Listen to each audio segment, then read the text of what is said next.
this is our Thursday live.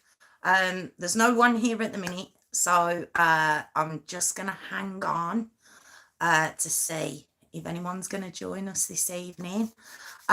Before we start, it's the graphic and upsetting Gabriel Kuhn story. Um, just a warning before we start. I will issue a warning again once people come, but if you're watching this tomorrow, it is graphic. It is about a child. It's a child victim. It's a child murderer. Hey, lovely. Hey, sis. So it is quite graphic. I was just because I know that people when it uploads, obviously people see it the next day, so I just thought I'd do a little intro before anyone came. But hey, sis. It's I don't know how you're gonna feel about this one, Tiffany. To be honest, it's quite graphic. Hi, Phil. How you doing? Hope you're okay. Everyone's all on time. Fabulous, fabulous. We'll just hang on a couple more minutes. But yeah, hope you're all okay. Yes, there is a trigger warning. Thank you. That's what I meant to say. I hate the word trigger though. Everyone uses that. Like, it's a trigger. It's a trigger. But this genuinely is. It's a genuine. This is the kind of thing you should have a trigger warning with. But as with regards to this, I thought we'd go back to the 80s tonight. I have an 80s hairdo, Phil, just to let you know. It's we're going back. We're going back. Apparently, the 80s was the cause of what's going on with the ozone, so they say. But no, I don't know where. I just went right off then. I don't know what I was talking about then. But yes, I'm good. Thanks, Phil. Thank you so much. It's very nice. Thank you. That's really kind. But I don't know what's going on, and it's going to get bigger as the story goes on. So you can just imagine what it's going to look like at the end. But what time are we, peeps? Is it? Shall we start? Should we start this one? Because we did say 8 o'clock, and you're here on time. So you know, what can we do? It's 8:02. It is 8:02. So we're actually past time. So I'm going to start. Okay, what I'm going to try to do tonight is limit the ers. I'm really going to make a conscious effort of it. And there it is. There it is. I might as well just give up because that is just going to be part of my storytelling, isn't it? I can't get rid of it. I just can't. Okay, so as I'd introduced at the beginning, hi Hayley, how you doing? You haven't missed anything just yet. I'm just about to start. Tiffany did put up, there is a trigger warning. The victim is a child. The perpetrator is also a child. We all are in Birmingham. What can I do? Yes, I'm good. Thanks, Hayley. Yeah, it's the victim is a child. The perpetrator would be classed as a child. It's horrific. It's a awful story. There are, believe it or not, there are photos online of what happened to this boy. And what I will say, and I will say it a couple of times during the story, is please don't try and find them. They're not easy to get hold of. Because of the research of trying to find details, came across them. Devastating.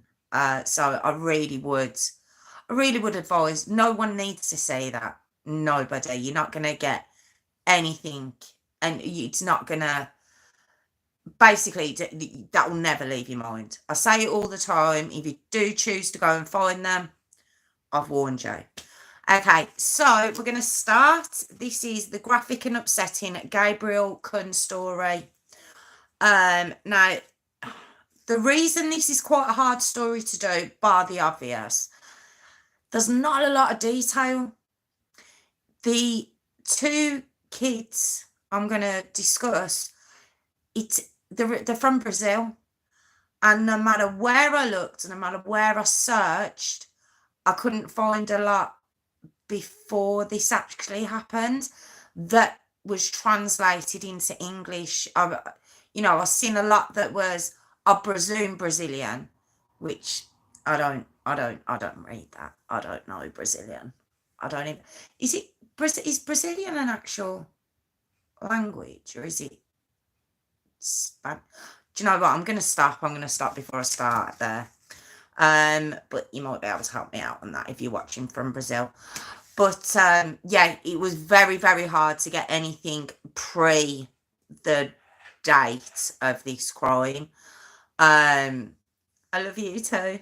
Um, yeah, I couldn't find anything. I genuinely couldn't. So we're going to literally start this with a very small backstory, and then go straight into what happened, because I genuinely couldn't find anything. So Gabriel Kuhn, Kuhn, very cute boy. His pictures are online, really cute. At this point in time, he was 12 years old, outgoing, very popular lad, and just supposed to be quite just an average 12-year-old boy in Brazil. Where they lived was Blumenau, Brazil. I really hope I pronounced that right. Blumenau, Brazil. And Gabriel had a neighbour called Daniel Petri. Now, Daniel Petri, although it was said was quiet and shy and introverted, so the exact opposite of oh, thank you, Phil. They're Portuguese. Thank you. Oh, see, I'm terrible for the Portuguese. Oh, so if there's anyone who watches this who's can speak Portuguese, you might be able to help me out on a bit of the history. But as it stands in English, this is all I could actually get hold of. And like I say, they're from Blumenau, Brazil. They're neighbours. And although Daniel is a quiet, shy, introverted lad, complete opposite of Gabriel, he is 16. So there's a 4-year age gap. Now, you might think 4 years is nothing, but 12 to 16, you go through a lot of changes. You do. So these two being friends, Gabriel's mum always thought he was, he's a little bit odd, got a bit of a bad feeling about him. But because her son got on well with him, and that all the neighbours knew him, I presume she knew his parents, because they didn't live far from each other. She allowed the friendship to be. She just let them, get on, and they used to go around to each other's houses. Thanks, Phil. Thank you. Go around to each other's houses, and it's just a friendship. They had friends all around. But well, let me tell you a little something about Daniel. Now, Daniel, although shy, introverted, it's believed used to help his parents out a lot. Daniel had quite a bad temper, and he was known to blow over the smallest of things. Smallest inconvenience would really make him lose his temper. And his parents obviously worried about him, because he was losing his temper in school, and then he was refusing to go to school. They sent him to various health facilities in Brazil, and they put him into one when he turned 16. Because he turned 16, he could sign himself out, and that's what he did. He signed himself out, refused to go into any of the further education, and basically just spent his time from then on a particular game. Now, I hadn't heard of this computer game. From the description, it sounds a little bit possibly like Fortnite, free to join, but if you've got kids, which I know, a few years watching have, it becomes all important. Same with Roblox. Hi Kelly, that's okay. You haven't. Tiffany's put a little bit of the update on, the details on there, but you haven't missed much. Now this computer game that Daniel was playing, like I say, very like Fortnite, but it was called Tibia, and it came out in 1997. And much like Fortnite, free to join, but if you wanted skins for your avatars, or is it even avatars? I don't know, I'm showing my age. But if you wanted skins, or you wanted, now obviously on Roblox it's called Robux, on Fortnite it's called, oh my god, I've gone completely brain dead. What's the money called in Fortnite? V-Bucks. Wow, son would never forgive me for that. Well, on this particular game, it was what was it called now? The money was called oh, bear with me. It was called Tibia coins. Oh, okay, so it didn't have its own name. It was called, I'm sorry, I'm so hot. I don't know what's going on. We're going through another heat wave, I think. So the coins that you needed on Tibia were called Tibia coins. And you buy them, and then you can buy the skins, and you can unlock, different things. I don't know. I'm 45. I don't know. But anyway, that's what it was on this game. It was Tibia coins. So right, okay, get myself muddled up here. So they played at each other's homes. They played on the game. Anyway, Gabriel, even though he was 12, he actually had a server that him and Daniel used to play this Tibia on. And they'd just spend hours on it, hours and hours and hours on it. Even playing at each other's houses as well, but they'd spend a lot of time on the game. You know what it's like if you've got gamer kids, grandkids out there. You know what they're like. It becomes life. And it was for these pair.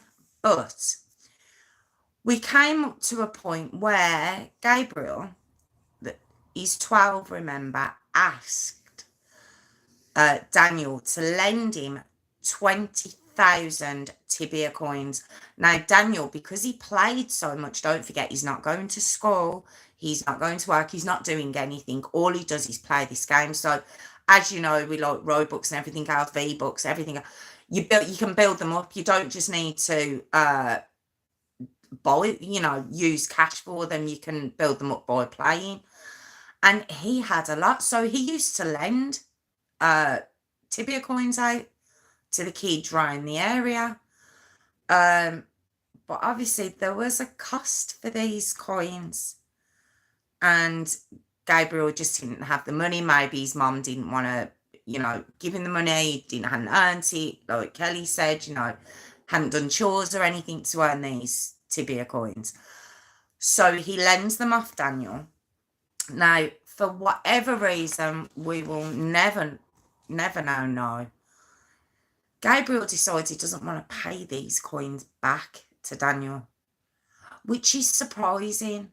When I first heard this story, when I was getting all my information, for some reason I thought it was Daniel who'd lent them off Gabriel, only because of the age range, because you would imagine it would be a 16-year-old lending the money off a 12-year-old and not giving it to them back.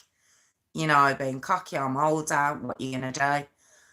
But it wasn't. It was Gabriel that decided, I'm not going to pay you back, Daniel. Still don't know why. And you might be like, well, what is 20,000 tibia coins? What is the value of that? It's $1.73. So it's less than $2, which would be about £2. It's it's a very small amount of money. But still, for whatever reason, Gabriel decides he's not going to pay Daniel this money back. I just don't know why.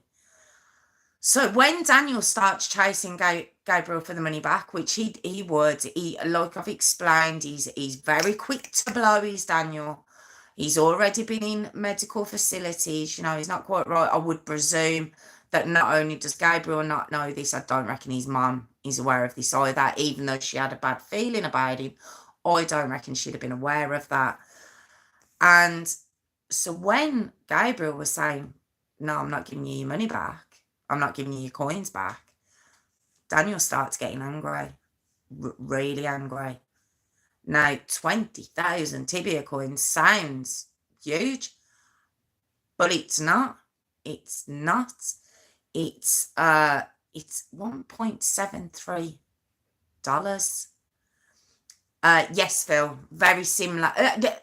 Kind of, even though, sorry to come off if you've been reading the comments. And for anyone watching tomorrow, the Breck Bednar case and Louis Staines case, there are a lot of similarities in this. There genuinely are, although they were more on the, I suppose, IT computers, whereas this is more of a console, and it's just a computer game. Whereas Breck was, he was lured in with being told he'd be the next Bill Gates. But that's what I mean. Breck was he ran the server that Breck was using. Louis ran the server that Breck was using. So the elder child, well, he was an adult, but the elder guy was running the server that the younger lad was on. This is the opposite. It's the younger lad, Gabriel, who's running the server that Daniel's using. So when Daniel starts getting quite demanding over this money, Gabriel's like, he just kicks him off the server. I mean, quite a confident 12-year-old lad, really, when you think about it. And he just blocks him. But they're neighbours. So I don't understand Gabriel's mind frame, how he thought he would escape Daniel.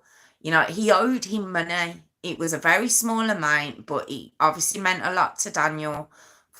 And Gabriel, when he started getting chased for this money, he must have realised that this meant a lot to him.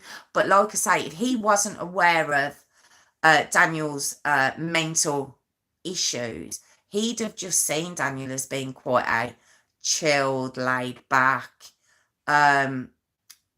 possibly immature boy.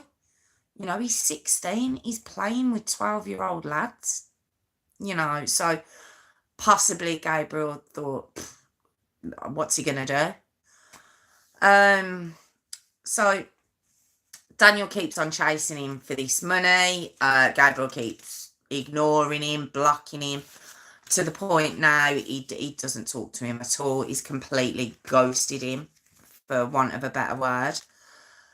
Daniel's now flew into a rage over this. A rage that no one could have saw coming. Nobody could have saw this coming. I'm going to find it very hard to tell you what Daniel did. I'm going to ask you to be prepared for what Daniel did to little Gabriel. And I will say little, he was 12 years old. He was tiny. Daniel, sorry, that's Gabriel. Daniel, although 16, there's only one real photo that I've seen of him, so you can't really see his build, but he's 16 years old. He's going to be bigger than Gabriel, and Gabriel does look quite small in his photos. So it's just to give you, there's that trigger warning again. If you stick around now, I can't say any more about it. I've let you know. Okay, so we come up to July the 23rd, 2007. Okay. Daniel, on this morning at about between 9:30 and 9:30, he calls Gabriel's mum. So that, you know, they have quite a good relationship, the families do, to have his mum's mobile number. And he asks her, when you're going to be home. Now, Gabriel's mum doesn't question this. She thinks he's only asking to see when he can come round. And she says, oh, to be quite honest, Daniel, I'm at work. I'm not going to be back till this afternoon. He's like, okay, thank you. See you later. And he puts the phone down because this is what he was hoping for. So as soon as he puts the phone down to Gabriel's mum, he goes round to Gabriel's. Now, this is July, as we know, so it will be the school holidays. And Gabriel's at home, alone. And Daniel knocks on. And at first, Gabriel's like, no, I'm not answering the door. He doesn't even answer at first. Then when he does start talking through the door, you know, Daniel's very much like, you know, I just want to sort this out. Don't worry about the money. You know, I just want to be friends again. I just want to play tibia with you again. You know, it's not a lot of money. Let's let it go. It's fine. And he convinced Gabriel so much that Gabriel opens the door. And as soon as he opens the door, oh, it all goes horribly wrong. People, here we go. Okay. Once he's in the house, and I mean straight away, he follows Gabriel into his bedroom. Once they're in there, he beats Gabriel mercilessly. He then brutally rapes him. Just brutally, to the point where there is blood everywhere. And the reason I say this, like I say, I've unfortunately seen the photos. It's horrific, absolutely horrific. He basically puts Gabriel through hell, absolute hell. And, you know, apparently he's laughing while he's doing what he's doing. But then he finishes, he pulls Gabriel's trousers back up. Gabriel's obviously crying. He's very, very badly hurt. And then Gabriel says, I'm going to tell my mum. I'm going to tell my mum what you've done. And Daniel just flies into a rage again. But this time he doesn't stop. He gets Gabriel's computer cord from his console. He wraps it round his neck. He then brutally rapes him again. And at that point, Gabriel goes unconscious. Well, Daniel thinks he's actually passed away. Daniel thinks he's gone. So then Daniel's left with this 12-year-old broken, battered body of a boy to get rid of. And he's like, what am I going to do now? Let me remind you, blood's everywhere. Everywhere. And this lad's like, oh, let me see if I can, let's see if I can cover this up. Sometimes these stories just, Okay. So he comes up with the master plan that he's going to hide Gabriel's body up in a crawl space above a door that's in the hall. In the hallway, you see at the bottom, from the front door at the bottom of the hall, there's a door. I think it's just a cupboard, but there's a crawl space above it, and he's like, that's where I'm going to put him. So he brings him out, but of course, you know, he is 16 and he can't lift this lad up there. I mean, it's over 6 foot above his head, obviously. And he can't lift him up. So he comes to the conclusion, I need to do this in bits. So he goes to the kitchen and he gets a knife. He goes to the garage and gets a hacksaw. He comes back and he starts cutting Gabriel's left leg. As he gets to the bone, he gets the hacksaw. And it was at this point Gabriel wakes up. Can you imagine? Well, you can't. He's 12 years old and he's waking up to his friend in the process who's beaten him, who's raped him, who's put a cord around his neck. And now he's trying to cut his leg off. And Gabriel just starts screaming. He starts screaming, obviously, for his mum, for help, for anybody to help. Do you know what Daniel does? He starts laughing. He starts laughing. And so Daniel thinks, I've got to do this really quickly. So he basically, he cuts Gabriel in half with the hacksaw. And it was said that Gabriel was alive for the whole process. I knew what I was going to say. I know the story. I know the details. To say it is a different. It's different. It's different to put those details over to you. It's really, really hard. But yeah, he was actually alive. They don't know if he was conscious though. It was proven that he was actually alive, but they don't know how long he was conscious once Daniel started again on him. It's then said that once he'd separated, I've had a brain block, and once he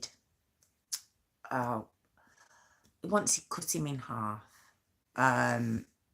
he then, is it necrophilized? I think you know what I'm saying here. He again raped Gabriel's body. He did it again. I know I'm talking quietly. Please tell me if it's too quiet. I just don't know. It's really hard. It's really, really hard. But yeah, he went at him again. Then he's now got 2 pieces of his once friend in his friend's hallway, and he's still trying to get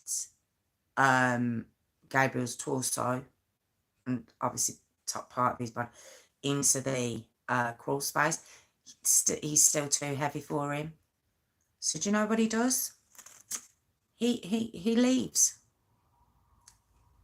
He just leaves. He leaves the house. Leaves Gabriel as he is. And he just leaves. But do you know who found Gabriel? It just keeps going, this one. It just keeps going. It was Gabriel's little brother, I believe, coming home from his friend's house, who found Gabriel. He walked into that. And like I say, I've seen the photos I will describe to you. There's the front door. It's quite a long hallway. Halfway down the hall is the bottom half of Gabriel next to a hacksaw. And towards the end of the hall, where that cupboard was, is the top part of Gabriel with a cord around his neck, where it looks like Daniel's tried to pulley him up into the crawl space and hasn't been able to, so he's just left him there. And his little brother walked into that. Now, I don't know why these photos are out there. I don't know. They're obviously the crime scene photos. I don't know why they're released. I don't know why they're out in the public domain. It must be devastating for his mum, for his dad, his entire family. I don't know why they're out there. I certainly don't recommend looking for them. But it's horrific. It's horrific, and that's what his little brother walked into. He obviously screams. He phones his mum. She's telling him to phone the police. He does that. She comes home. Obviously, the police are there, so they can't move him. So the mum walks in to see her little 12-year-old boy in that state. Blood everywhere, absolutely everywhere. Well, it didn't take them long to realise who did this. And it's said that Gabriel's parents actually didn't believe it was Daniel, because they were such good friends. Even though the mum got a little bit of a vibe from him, what they walked into and seen, they would never have believed their son's 16-year-old friend was capable of doing that, had done that. So they didn't believe it until the Gabriel's server was taken away and looked into, and all the messages between him and Daniel were read. And obviously the conversation of the money was on the messages and everything else. So when the police picked up Daniel, he didn't deny it. Not a thing. The reason I can tell you of the times he was laughing and the things he'd done, the reason I can tell you all that is because he said it. He didn't deny it. He was open about what he did. What he doesn't admit to, though, is raping Gabriel.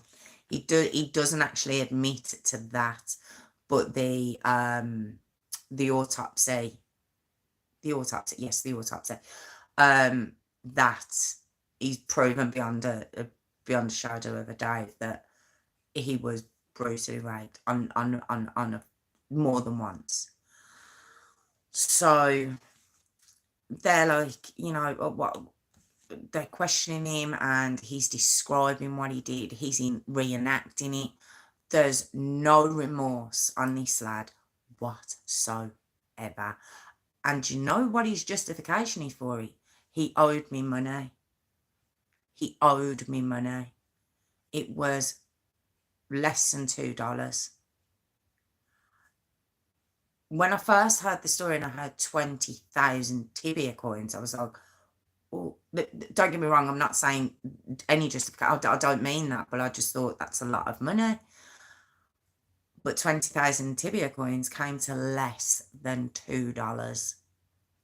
That's why this boy lost his life in the most horrific way. Look, I've done a lot of stories, I genuinely have, but this one, and I say it most times, I know I do, but it it's mind-blowing. It is. So he's got no remorse whatsoever. He's charged with murder.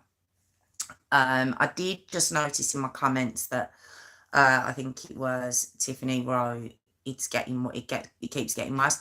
It's going to continue to, just to let you know. Daniel said, quote, Gabriel was a coward and a thief. He cheated and I will hold him accountable for his acts. There is a heaven and a hell and he is in hell. I will track him down and exact vengeance. That's Daniel. That's Daniel in his interview about the 12-year-old boy who just went through everything I've just told you. He's not sorry. He's not remorseful.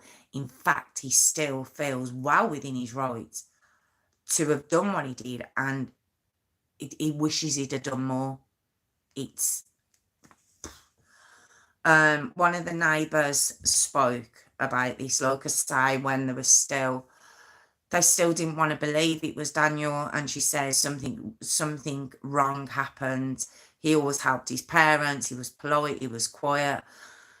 And it was an older lady, and she says, I just keep thinking about the pain of the mothers of these children, because they were children. And as for Daniel's parents, now I can be quite brutal in these, but they did try to get him help. He was put into mental institutions. He'd reached an age where he could get himself out, and I don't know if they thought maybe by keeping him in the house and keeping an eye on him, that maybe they could keep his behaviours, keep him calm and stop these blow-ups happening. I don't believe for 1 second they thought he was capable of that. I don't think anyone's capable of something like that. So, okay. Are you ready? I hope you're all taking a deep breath here now. Daniel Petrie, are you ready for his sentence? He got 3 years in juvenile detention. I'll just let that sink in. I'm just going to leave that out there for a second. He got 3 years in juvenile detention. Because in Brazil, they don't, minors aren't convicted of crimes like that. So when he was 19, he was released. He was released in 2010. This absolute animal was released in 2010 at the age of 19. I don't know what, when I suppose I just presumed that as I was researching this, that it would end with the death penalty. He would be tried as an adult and it would be a death. No. He was released, and do you want to know the real scary part of it? He's disappeared off the face of the earth. I cannot find, and I've tried, and it's not just me, this story's been done by other creators, not one thing about this lad after he got released. Nothing. There's a lad, fell 3 years in juvenile detention. That's all he got. There's a gentleman online called Marcus Daniel Petrie. I think he's also from Brazil, who this man has been receiving over the years, intermittently, death threats from people who believe that this must be the Daniel Petrie. It's not. It's been proven it's not him. It's terrible that this fella, purely because of his middle and last name, that he's getting this hatred. It's not him. It's, like I say, it's been proven it's not him.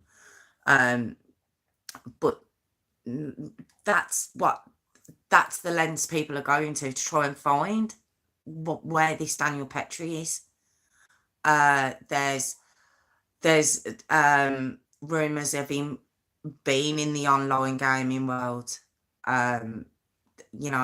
Names coming up, D Petrie, D Pet, different, but no one's been able to prove it, that it's him, where he is, where he's living in the world even. And I think you're right. I think he probably has changed his name. I would have thought so. So when I heard about them chasing this Marcus Petrie, I thought, would he have kept his same name? Other people believe he's possibly still living with his parents and they've kept him hidden. Other people, I mean, don't forget this, he was released 13 years ago. It'd be hard to keep someone hidden for 13 years. Others saying that he'd possibly killed himself. But I don't think so. I think this fellow was a pure coward to do that to a 12-year-old little boy. I don't think he's killing himself. I don't. But do you want to know what Japan did as well? Japan released a game after this crime happened. And it's called Contract Killers. And there's an actual character in the game called Dan F. Petrie. Okay. Now, Daniel Petrie's middle name is Felipe. So there's a character called Dan F. Petrie in a game called Contract Killers. And this character, his weapons, if you like, that he uses is a knife and a hacksaw. Well done, Japan. Well done. I have no words for that. I mean, if you didn't know, you wouldn't think anything of it. But knowing to make a game where there's a character that actually walks around with a knife and a hacksaw, and their aim of the game is to kill other characters in the game. I mean, wow. That was just an extra thing that just, how can, I had no words for that, as you can say. But apart from that, I genuinely can't tell you any more about Daniel Petrie. I can't tell you any more about Gabriel Kuhn. There was no more about his family. There was no more. Possibly Phil. It could possibly be him. I don't know. I haven't been able, and I genuinely have tried to find more information out. Thanks to Phil, who's explained it. A lot of it's in Portuguese, which I obviously don't speak. I couldn't find anything more out because it hasn't been translated into English, or that they just haven't released that information. Maybe for the family, I don't know. So that's the graphic and upsetting Gabriel Kuhn story. And I just have no words. And you're right, Hayley, Japan, to make money off that in some sort of thinking they're slow way, it's just, the people out there going, oh, I've got to play that character. I don't know. I don't know if Daniel is out there. Daniel Petrie, I don't know if he's out there, and he is in the online community. I just don't know. I just still can't. It just baffles my brain that this lad got 3 years. I think that's the worst part of all of this. Oh no, I didn't mean that. I meant like the end part. Oh my god, you know what I mean. I just mean the fact that there was no justice. I think only death sentences could bring justice around for that anyway. And it will never bring him back. I just don't know. I don't know how his family, and if his parents still live in the same place,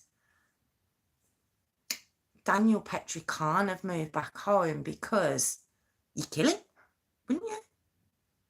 If you were living in close quarters and he came home after the 3 years and you haven't got your son, but he comes home, I want to know. I really, really want to know what happened in 2010 when he came home. I could just go on about it all night. I need to know more. I just, that's all I found myself. But I just don't know. But thank you for joining me. Let me just have a look at my comments. Oh, thank you, Hayley. Thank you. It's hard to keep your temper. I will say that, because I don't like to swear on my channels and stuff. I don't want it to be about that. I just want to do the story justice and stuff. But it's very, very hard to keep your head in these stories, especially when you get to the crime itself, especially when it's a child, and then the fact that it was perpetrated by a child. Look, I mean, I've done stories where their child, the perpetrators are children, and you do notice with a lot of those stories that they don't think about consequences. They don't think about tomorrow. And we know with teenagers, they don't. Everything's all in the moment. It's all about now. They don't think about tomorrow. There's no consequences. That they don't get that far. And I have noticed that in a lot of the stories I've done where the killer has been a teenager or a child. But when it's a child killing a child, it just makes it. I mean, he was 6. I keep saying child. He was 16 years old. Come on, 16 years old. You know right from wrong. You know what you're doing. I don't know. I would have thought that in, let's say, America, he'd have been tried as an adult. I would definitely have thought that would have happened. I'm just surprised, because Brazil, in my head, I feel like it's quite a strict country. So it's so surprising that he got 3 years. Not even 3 years in prison, though. Not even that. The family didn't even get that. He done it in a juvenile detention. And I presume they wouldn't have been told what he did. That would have been kept quiet. Did you know? But thank you all for joining me tonight. I know it's been a rough one. Please don't go and try and find the pictures. I've described it as best I can. It's something you don't want to see. Okay, so you all want to see my dance. Okay, Kelly, I don't know if you were here last week for this, so I'm going to show you all my dance. I'm going to get myself ready. Thank you, Phil. I'm about to show you my, yes, Tiffany, I'm sorry, it's been requested. There's nothing you can do about it now, because it's been requested. It's now known that there is a jingle and a dance, and I'm about to show it. Okay, we're ready? 3, 2, 1. Okay, let me just 3, 2, 1. Please comment, like, and subscribe. Thanks, Hayley. This is my jingle. Comment, like, subscribe, please. Comment, like, subscribe. See that? See. Tiffany, you can't stop me. Everyone's cheering me on. Everyone knows this is the jingle, and this is what we have to do. So well, I suppose that was a light way. I am all elbow. It's like Nan. It's like Nan, honey. Shoulders and elbows. shoulders. Do you know what it is? You can't see me. You can only see this part. So I feel I have to lift them. Otherwise, I just look like I'm doing this and it looks a bit odd. So I lift them so you can see what I'm doing. That's so, but I know, yeah, maybe not so much elbow next time. Maybe that's what I need to do. Maybe just a comment, like, subscribe. Maybe just all shoulders. Let's just do shoulders from now on. This is what we'll do. Do you know what's terrible is I know tomorrow when people are going to watch this as a normal video tomorrow, all your comments are gone. So they're not going to know what I'm doing. So they're going to have watched a horrific story and then they're just going to get me doing this at the camera. I'm going to find myself on TikTok. Oh, God. But thank you for joining me anyway. I really appreciate it. I genuinely do. You've stuck with me. I mean, how many have we done now? Is this our fourth one? Our fourth live? It's great. It's great. It's great to be able to interact with you all. And I'll have another one for you next week at 8 o'clock. No elbow, no shoulders. I have because you can't see what I'm doing otherwise. So again, no one knows what I'm saying. Okay, so tomorrow, people, my sister just said no elbows, no shoulders. It's because I've got to stop. Oh, I've got to stop. I know, Kelly, I know, and I'm trying. I know I'm about to myself. It's all. Oh, fourth one. Thank you, Phil. Thank you. He's staying on a level with me. Thank you, Phil, because I just feel like it's all going a bit. Have you ever watched the In-Between? The In-Betweeners when he's like, this is not the right platform for this conversation. It's all going badly wrong, isn't it? Okay, I'm gonna go before I really get myself into trouble because I can't do anything about this video.